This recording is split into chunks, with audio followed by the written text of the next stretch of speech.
फडणवीसांच्या भेटीनंतर भुजबळांची नाराजी दूर होणार का असा सवाल आता उपस्थित केला जातो। कारण अर्धा तास फडणवीस आणि भुजबळांची सागर बंगल्यावर चर्चा झाली। या भेटीनंतर भुजबळांनी पुढच्या 8 दिवसात नाराजी दूर झाली की नाही हे समजणार असल्याचं सूचक विधान केलं। तसंच भाजपसोबत जाणार आहात का या प्रश्नाचं उत्तर देणं त्यांनी टाळलं।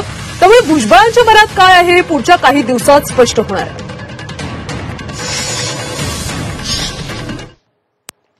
होता जहां नहीं चैना वहां नहीं रहना। आता पैसे भी दूर झाले का फडणवीसांच्या भेटीनंतर?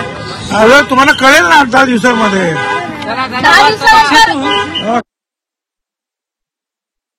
राष्ट्रवादीला पर्याय म्हणून भाजपचा तुम्ही स्वीकार करणार का? एक स्पष्ट प्रश्न हे बघा, यापेक्षा मी आता जास्त काही सांगू शकत नाही। मला जे काय बोलायचं आहे मी यापूर्वी सगळं बोललेलो आहे तुमच्यावर। धन्यवाद।